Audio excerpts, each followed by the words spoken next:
GM जिस ढंग से बर्ताव किए, हम लोग को लग रहा है कि जीएम ग्रामीण के जो भी समस्या है, नौकरी मौजा चाहे पुनर्वास के जो भी, चाहे विकास के जो भी, हम लोग को लगता है कि दरअसल देखने को मिलेगा। और जहाँ तक ले इनका बोली वचन से भी बहुत अच्छा लगा कि ग्रामीण को ये सही ढंग से काम करेंगे। इसलिए मैं ये कहना चाहूँगा कि ट्राइबल जो यहाँ है सबसे पहला प्रायोरिटी तो वो है। और मुझे तो निश्चित रूप से मैं ये कहना चाहूँगा कि ट्राइबल की अगर ज़मीन को कोई खरीद के अगर कहता है कि हम यहाँ का रैयत है, तो मैं उसे रैयत नहीं मानता कि इनके आने से एरिया का रैयत का भी विकास होगा और आपका माइंस का भी विकास होगा। मतलब यहाँ प्रोडक्शन अच्छे तरह से चलेगा, और नहीं तो खदान तो बंद है। कि रैयत का डिफाइन हम लोग किस क्षेत्र में रहते हैं। अगर शेड्यूल एरिया में रहते हैं तो मैं निश्चित रूप से कहूँगा कि जो खतियानदारी रैयत है हम उसको पहले प्राथमिकता देंगे। और ये अनुसूची 5 में आता है ये क्षेत्र, तो निश्चित रूप से हम लोग जो खतियानदारी रैयत है सबसे पहला प्रायोरिटी रैयत का हम लोग उसको देते हैं। कि आने वाले समय में हमारी समस्याएं का निदान हो सकता है। और प्रबंधन साथ में सहयोगी थे, प्रबंधनों अपने प्रबंधक से भी उन्होंने हमारी समस्याओं से अवगत हुए कि क्या किस मुद्दे पर क्या है। तो विस्तार से सुनने के बाद निष्कर्ष ही कह सकते हैं कि आने वाला समय इनके क्षेत्र के लिए गौरवशाली रहेगा। बिल्कुल क्लैरिफिकेशन की ज़रूरत है, क्योंकि हमने पहले भी कहा है कि खास करके जो जनजातीय समुदाय का जो भूमि होता है और उसको कोई नॉन ट्राइबल खरीद के अपने आप को रैयत घोषित करता है, तो कहीं ना कहीं इसके लिए तो भाई हम सभी को सोचने की ज़रूरत है और वरीय उच्च अधिकारी को भी समझने की ज़रूरत है। क्योंकि एक तो सीएटी एक्ट बना है और नॉन ट्राइबल का ज़मीन जब ट्रांसफ़र हो जा रहा है तो किस बेसिस पर हो जा रहा है। जब कानून बना हमारे लिए है, यहाँ के ट्राइबलों के लिए बना है, और इसके बाद भी ट्राइबलों की ज़मीन छीनी जा रही है, तो वह कानून है कहाँ। इसके लिए ना अंचल के जो अंचलाधिकारी हैं और सीसीएल के जो जीएम होते हैं और हमारे मतलब पंचायत के जो जनप्रतिनिधि होते हैं उनका आपसी तालमेल होना ज़रूरी है। क्योंकि वहाँ के पंचायत प्रतिनिधि और लोकल ग्रामीण ही बता सकते हैं कि ये व्यक्ति वास्तविक में उसका ज़मीन है कि नहीं। और भौतिक सत्यापन किया नहीं जाता है और अंचल से ऊपर ही बाहर के लोग अपना पेपर बना लेते हैं। खतियान किसी और का है और वो जो रैयत है उसको पता भी नहीं है कि उसका ज़मीन बिक्री हो गया, और अंचल से ही वो पेपर बन जाता है और दावेदारी करने आता है ऊपर से सारा पेपर कंप्लीट करके में ऊपरी पेपर बना लेता है और सत्यापन के लिए बोला जाता है, तो जगह पे आने के लिए बोला जाता है। उस टाइम जो ऊपरी पेपर बनवाते हैं वो अपना जगह को भी नहीं जानते हैं, और यहाँ के रैयत तो उसमें जोत कोड़ करते आते हैं तो लोग को पता रहता है कि अपना जगह कहाँ है। लेकिन आजकल पैसा के बल पे ऊपरी पेपर बन जाता है, तो ऐसा नहीं होना चाहिए। यहाँ का जो रैयत है जो हमेशा से जोड़ कोड़ करते आ रहे हैं, वैसा लोग को होना चाहिए। झारखंड की राजधानी रांची के खलाड़ी प्रखंड में इनके एरिया है सीसीएल का नॉर्थ कर्णपुरा। यहाँ पर नवनियुक्त जीएम ने अभी कुछ देर पहले ही यहाँ के स्थानीय ग्रामीणों, जनप्रतिनिधियों और रैयत विस्थापित मोर्चा के सभी सदस्यों और सारे पदाधिकारियों के साथ में एक बैठक की। क्या रहा इस बैठक का विषय और क्या रहा उसका निष्कर्ष, आइए हम इन्हीं मुद्दों पर आज सवाल करेंगे। और जब पर उपस्थित हैं रैयत विस्थापित मोर्चा के जो इनके एरिया के अध्यक्ष हैं बिगन सिंह बोक्ता जी, उनसे हम जानेंगे कि कैसा अनुभव रहा उनका। मगर सवाल से पहले सबसे पहले आपको दादा जोहार। आपका भी जोहार, आपका जो भी चैनल है जोहार। आज हम लोग इनके एरिया में एरिया के सीसीएल के नया प्रबंधक अमिताभ तिवारी जो उनका नेतृत्व में रैयत विस्थापित मोर्चा के बुलाए, और हम लोग जितने यहाँ तमाम इनके एरिया के रैयत विस्थापित मोर्चा के लोग आए, और हम लोग के बीच में खलारी के प्रखंड आपका प्रमुख भी यहाँ उपस्थित हुए, बिसरापुर पंचायत के मुखिया भी उपस्थित हुए। तमाम हम लोग बात हुआ, बारी बारी से पूछा गया, और जहाँ हम लोग के लगा कि जीएम जिस ढंग से बर्ताव किए, हम लोग को लग रहा है कि जीएम ग्रामीण के जो भी समस्या है, नौकरी मुआवजा चाहे पुनर्वास के जो भी, चाहे विकास के जो भी, हम लोग को लगता है कि दरअसल देखने के मिलेगा। और जहाँ तक ले इनका बोली वचन से भी बहुत अच्छा लगा कि ग्रामीण को ये सही ढंग से काम करेंगे और सही ढंग से विकास को ले जाएंगे।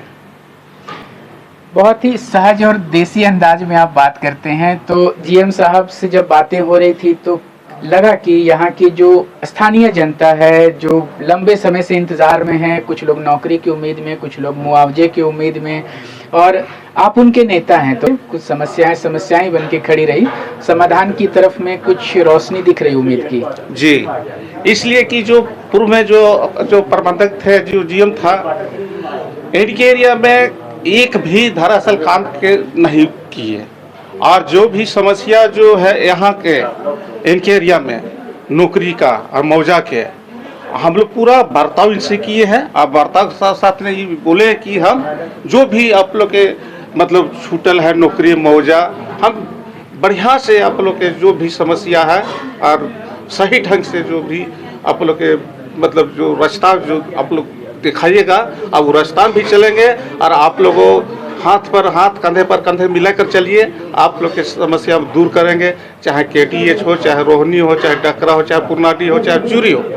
तो हम लोग के लगा ये जीएम सही हम लोग के लायक आए हैं। से देखिए यहाँ जमीन और यहाँ ग्रामीण का है, मतलब लोगों बिचौलिया लोग ने यहाँ जमीन को बंदर बांट कर लिए हैं, तो ग्रामीण के साथ तो लड़ाई होगा। रैयत विस्थापित मोर्चा खड़ा उतरेंगे लड़ने के लिए, इसलिए कि मेरा पूर्वज ने जमीन जगह रखा, जोत कोड़ किया। आज जो हमारा खतियानी जमीन है, खतियानी के बगल में हमारा खास घर मौजूद हुआ तो मेरा हुआ, और यहाँ खास करके दुई समुदाय के लोग थे गांव में, आदिवासी और एससी। हाँ, तो हम लोग की वही कहना है कि फिर थर्ड पार्टी कहाँ से यहाँ आ जाएगा। तो यहाँ मिली भगत से चाहे अंचल से भी जो भी कहिए कि जमीन को उस सब ने जैसे तैसे अपना आपका रजिस्टर में नाम चढ़ा लेना, रसीद कटा लेना नौकरी के लालच में। तो हम लोग रैयत विस्थापित मोर्चा तो वैसा हम लोग होने नहीं देंगे, और अगर वैसा होगा तो फिर हम लोग सीसीएल के भी प्रॉब्लम आएगा। इसलिए फिर सीसीएल में फिर हम लोग के जो आज हम लोग जो जीएम साहब से भी बात की है तो बोला ऐसा तो नहीं होगा, गलत है ऐसा। इसलिए कि जो सच्चाई है, ग्रामीण को हक अधिकार मिले, नौकरी मिले, मुआवजा मिले, पुनर्वास मिले, जो सुविधा है मूलभूत से उसका भी उपलब्ध करें। हम लोग बड़ा उसमें कोई मतलब सीसीएल के फिर हम लोग को ऐसा कोई नहीं लड़ाई झगड़ा नहीं करेंगे। हम लोग को जो सही चीज़ मिल जाएगा तो हम लोग की क्या है, यहाँ के रोजगार जो मिलना चाहिए रोजगार मिलना चाहिए।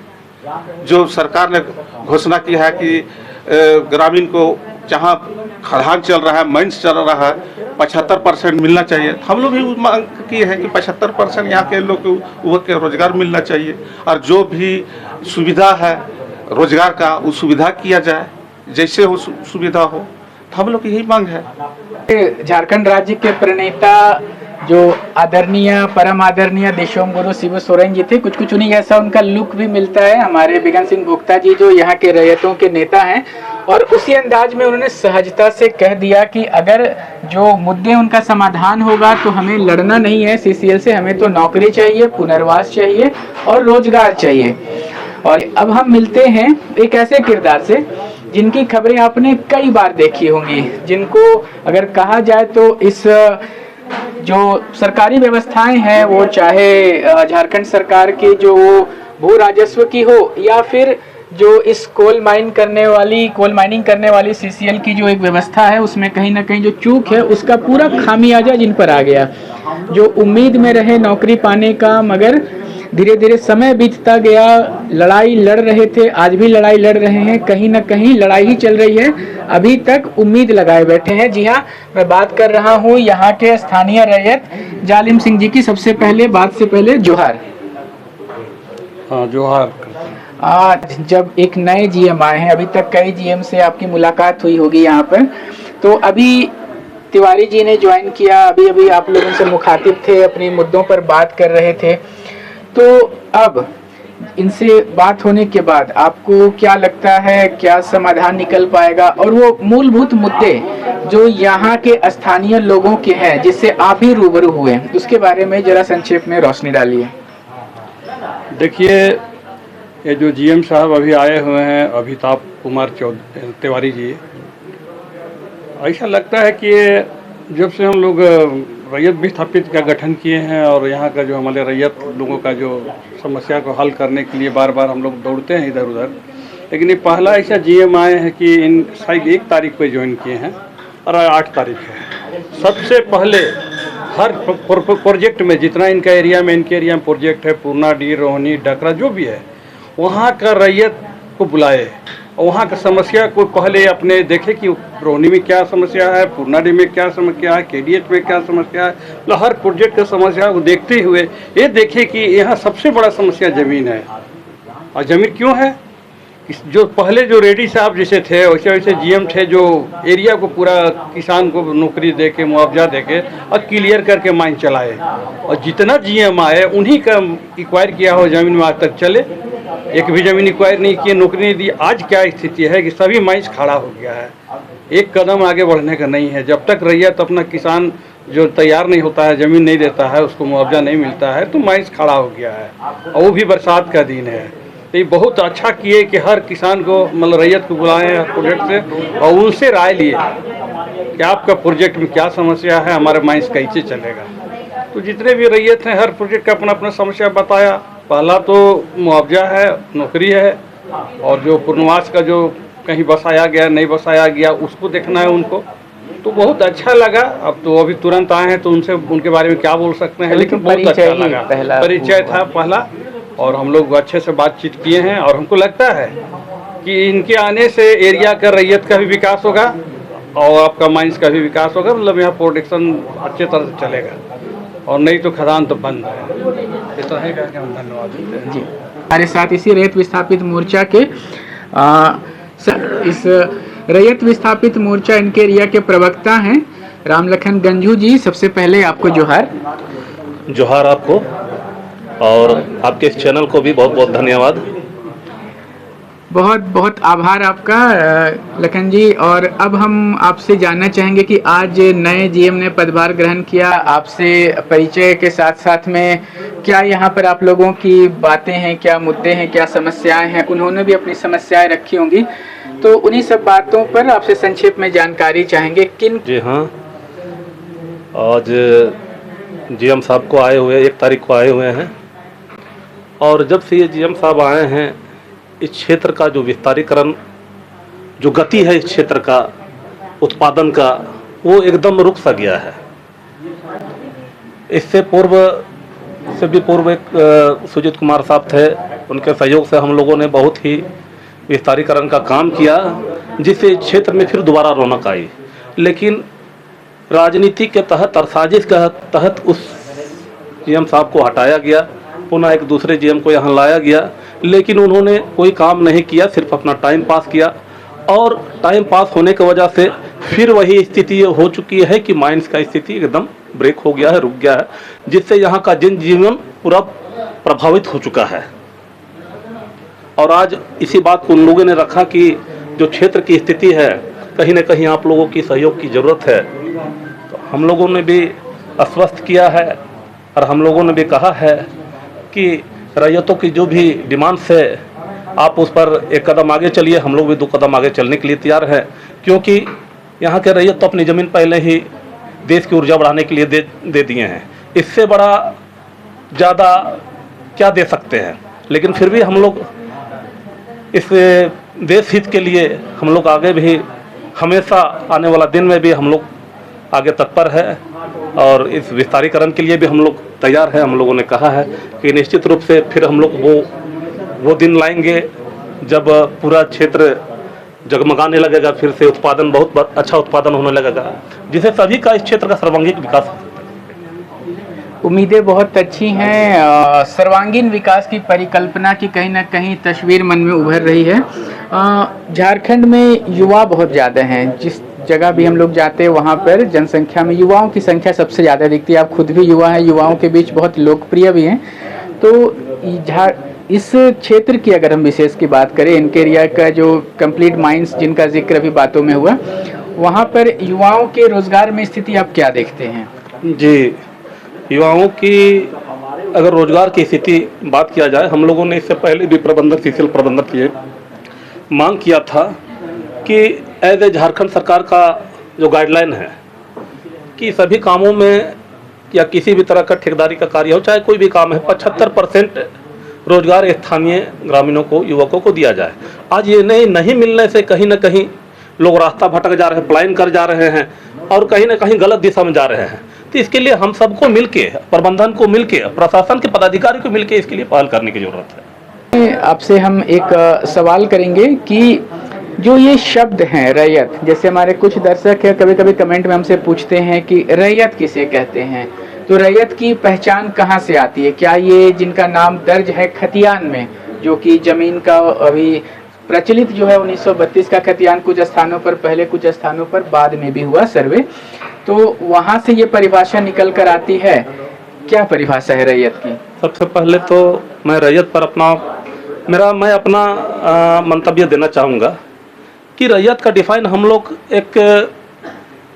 किस क्षेत्र में रहते हैं।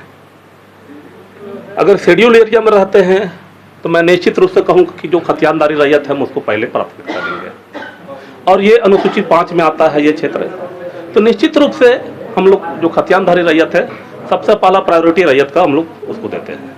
जिनका नाम पूरे झारखंड के किसी भी खतियान में नहीं है, लेकिन वो भी रैयत होने का कहीं कहीं दावा करते हैं, तो ऐसे लोगों पर क्या कहेंगे? उन्हें आप कहीं ना कहीं तो वो यहीं रह रहे हैं, उन्हें अपनाते भी हैं, मगर इस उनके रैयत शब्द के इस्तेमाल करने पर क्या आपको लगता है क्लैरिफिकेशन की ज़रूरत है? बिल्कुल क्लैरिफिकेशन की ज़रूरत है, क्योंकि हमने पहले भी कहा है कि खास करके जो जनजातीय समुदाय का जो भूमि होता है और उसको कोई नॉन ट्राइबल खरीद के अपने आप को रैयत घोषित करता है, तो कहीं ना कहीं इसके लिए तो भाई हम सभी को सोचने की ज़रूरत है और वरीय उच्च अधिकारी को भी समझने की ज़रूरत है, क्योंकि एक तो सीएलटी एक्ट बना है और नॉन ट्राइबल का जमीन जब ट्रांसफ़र हो जा रहा है तो किस बेसिस पर हो जा रहा है? जब कानून बना हमारे लिए है, यहाँ के ट्राइबलों के लिए बना है, और इसके बाद भी ट्राइबलों की ज़मीन छीनी जा रही है, तो वह कानून है कहाँ?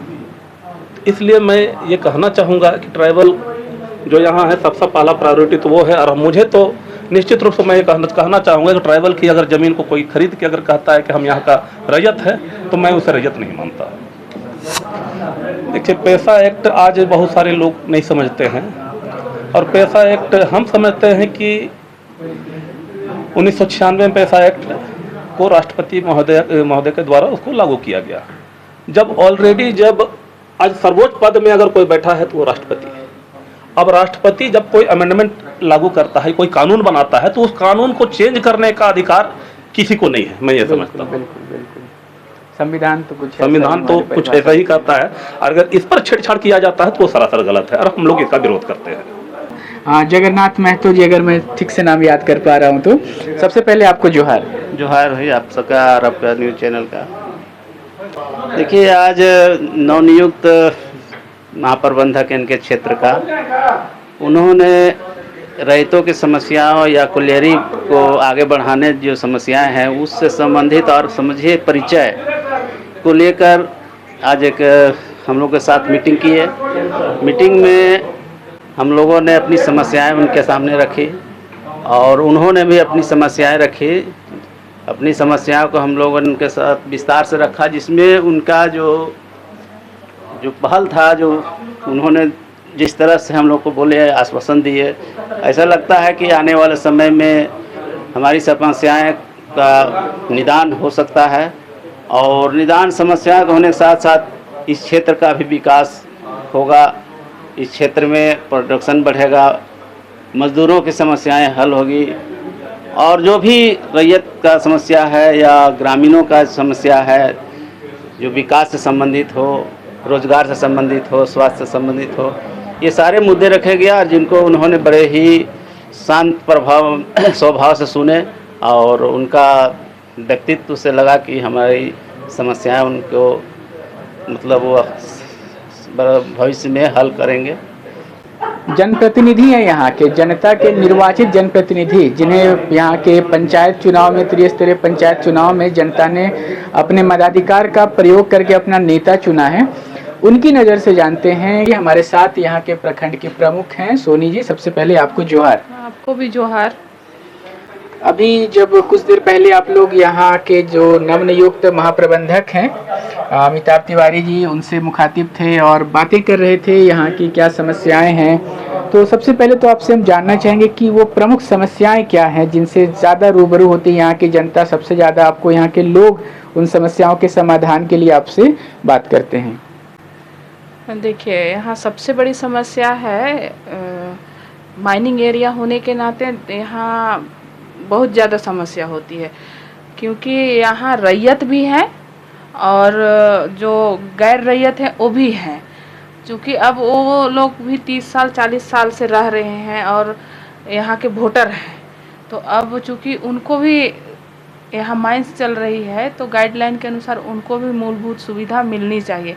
लेकिन यहाँ क्या होता है ना कि जब धरातल में काम करने की बारी आती है तो ज़मीन जिसका नहीं है उसको कोई सुविधा नहीं मिल पाता है।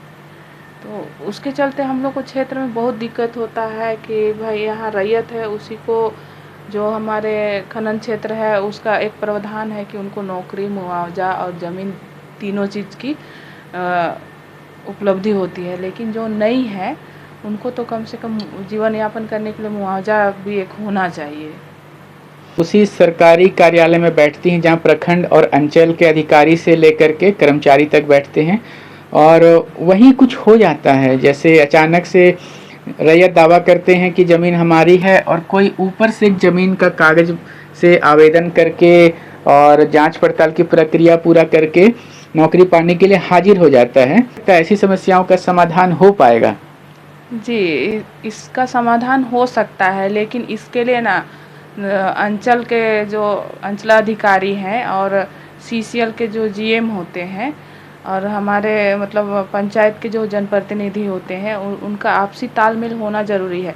क्योंकि वहाँ के पंचायत प्रतिनिधि और लोकल ग्रामीण ही बता सकते हैं कि ये व्यक्ति वास्तविक में उसका ज़मीन है कि नहीं, और भौतिक सत्यापन किया नहीं जाता है और अंचल से ऊपर ही बाहर के लोग अपना पेपर बना लेते हैं।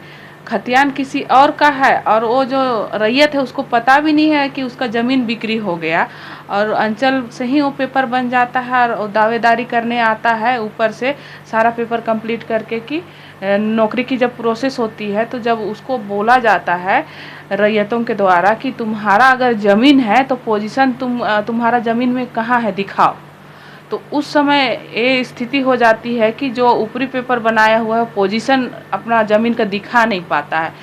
तो मैं यही कहना चाहती हूँ कि अंचल को अगर सरकार निर्वाचित किया है, उनको एक दायित्व दिया है कि ग्रामीणों की जो समस्या है ज़मीन से संबंधित, उसी के लिए उनको वो नौकरी मिला है ताकि लोगों की समस्या उत्पन्न ना हो। और वही अंचल से इस तरह का बड़ा गड़बड़ी होता है कि जो रैयत है उनको पता ही नहीं और ज़मीन बिक्री हो जाती है। तो ये बहुत बड़ा मामला है।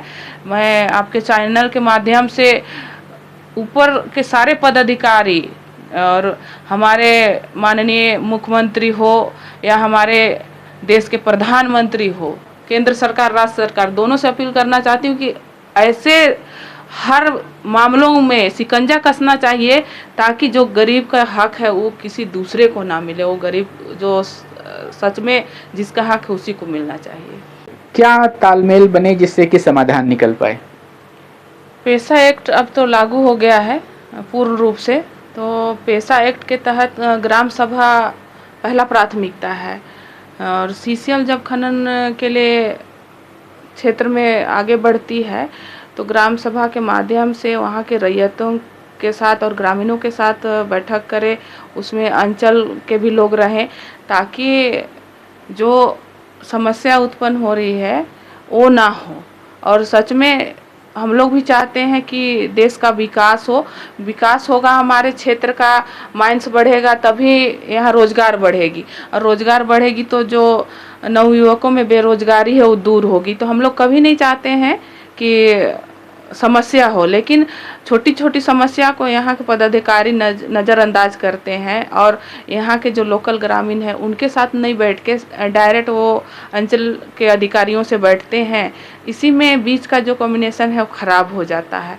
तो मैं यही कहना चाहती हूँ कि सभी लोगों को कोऑर्डिनेट करके अगर क्षेत्र में विकास किया जाए तो कहीं भी दिक्कत नहीं होगी, सभी लोग साथ देंगे विकास कार्य में। धन्यवाद। सही बात है, सही तालमेल हो अगर सिस्टम का आपस में ही एक दूसरे से, तो मिल करके विकास हो सकती है। यहाँ की ये इनके एरिया क्षेत्र में ही ये जहाँ पे हम खड़े हैं ये विश्रामपुर पंचायत है और विश्रामपुर पंचायत की मुखिया दीपमाला जी हमारे साथ हैं। सबसे पहले आपको जोहार। आपको भी जोहार। जैसे अभी मीटिंग में बातचीत हुआ उस हिसाब से तो लग रहा है कि समस्या का समाधान होने की उम्मीद लग रही है और जब तक होना भी चाहिए। जैसे यहाँ का रैयत है और अगर रैयत का ज़मीन को कोई बाद में ऊपरी पेपर बना लेता है और सत्यापन के लिए बोला जाता है तो जगह पे आने के लिए बोला जाता है, उस टाइम जो ऊपरी पेपर बनवाते हैं वो अपना जगह को भी नहीं जानते हैं और यहाँ के रैयत तो उसमें जोत कोड़ करते आते हैं तो लोग को पता रहता है कि अपना जगह कहाँ है। लेकिन आजकल पैसा के बल पे ऊपरी पेपर बन जाता है, तो ऐसा नहीं होना चाहिए। यहाँ का जो रैयत है जो हमेशा से जोड़ कोड़ करते आ रहे हैं वैसा लोग को होना चाहिए, वैसा है तो ऊपरी पेपर वाला को नहीं होना चाहिए। ऐसा बात अभी हुआ है तो डीएम सर से बैठक में तालमेल बना है कि नहीं जिनका है उनको होना चाहिए। ऐसे में ये जो खनन कार्य के लिए खदान का विस्तारीकरण होगा, इसमें आप पंचायत प्रतिनिधि हैं, तो इन पंचायत प्रतिनिधियों की भूमिका कैसे देखती हैं और क्या हो कि और बेहतर तरीके से सब कुछ अच्छे से संपन्न हो सके? जैसे सीसीएल को अपना माइंस बढ़ाना है और माइंस बढ़ाने के लिए मतलब उनको जगह चाहिए, तो जगह चाहिए तो रैयत है या तो वहाँ का ग्रामीण है, ऐसे लोग से बैठक करना चाहिए। बैठ के जो भी बात होता है उसको बात करना चाहिए। मेरे पास भी अगर जो भी बात होता है तो ग्रामीण आते हैं, हमको ऐसा होना चाहिए, उसमें ऐसा होना चाहिए, वैसा होना चाहिए, तो उस चीज़ से अगर बैठक होगा तो उसमें सबका समस्या का समाधान हो जाएगा। तो आपस में तालमेल बन के रहेगा तभी ग्रामीण का समस्या को हम दूर कर पाएंगे, कोई भी ग्रामीण मेरे पास आएगा तो। धन्यवाद। तो अगर सारी बात का सारांश कहूँ तो कुछ ऐसा है कि तालमेल की कहीं ना कहीं कमी रही है, जिसकी वजह से कुछ समस्याएं विगत कई वर्षों से समस्या बनकर खड़ी है और इसके समाधान के लिए सिर्फ एक रास्ता है, वो है आपसी तालमेल। जो अगर बात शुरू करूं मैं सीसीएल से, चूंकि ज़मीन उसे चाहिए अपने खदान के विस्तारीकरण के लिए, खनन के लिए, कोयला निकालने के लिए, तो उन्हें कहीं ना कहीं एक तालमेल की एक व्यवस्था को अपनाना पड़ेगा, जिसमें कि पंचायत प्रतिनिधि हों, क्योंकि ये जनता से सीधे जुड़े होते हैं, जनता की समस्याओं को जानते हैं। जो यहाँ के किसानों का संगठन है रैयत विस्थापित मोर्चा, वो लोग भी इसमें शामिल हों। ये जो क्षेत्र है वो खलाड़ी के अंचल में आता है, तो अंचल के अधिकारी अपनी टीम के साथ मौजूद हों ताकि समस्याओं को समाधान की तरफ बढ़ाने में थोड़ा स्पीड बढ़ सके, थोड़ा तीव्र गति से काम बढ़े, क्योंकि काफ़ी ज़्यादा काम है यहाँ पर करने को, अगर करने की मन में इच्छा शक्ति हो। साथ ही साथ ये फॉरेस्ट लैंड एरिया भी है कहीं पे, तो उसके भी समाधान के लिए जो फॉरेस्ट के साथ में जो कुछ विवाद उत्पन्न होते हैं उसके भी अधिकारी होने चाहिए और साथ ही साथ प्रशासन के अन्य अंगों के भी लोग होने चाहिए, ताकि सामूहिक रूप से बैठ करके बिंदुवार सभी समस्याओं को एक साथ में आपसी बातचीत से तय कर सके कि कहाँ समस्या है और उसका क्या समाधान हो सकता है, और तभी रास्ता निकलेगा। और जो उम्मीद जगा गए हैं यहाँ के जो नवनियुक्त महाप्रबंधक हैं, जिस पर कि यहाँ के रैयत नेताओं ने कहा कि गौरवशाली समय एक बार फिर से इनके एरिया का वापस आएगा और पिछले बार से शायद बेहतर होगा, तो ये हो सकता है। बस ज़रूरत है एक इच्छा शक्ति की और एक अच्छी व्यवस्था के अंतर्गत में काम करने की, एक सुव्यवस्थित परिपाटी को गढ़ने की और उसमें काम करने की। देखना है आने वाले समय में, यह देखना दिलचस्प होगा कि किस प्रकार से इनके एरिया में खदान का विस्तारीकरण होता है, कितने समस्याओं के समाधान होते हैं और क्या वापस वो गौरवशाली समय लौट कर आता है। बने रहें हमारे संग। कैमरा के पीछे से मेरा सहयोग कर रही सरोज देवी के साथ मैं विजय दत्त पिंटू, रांची।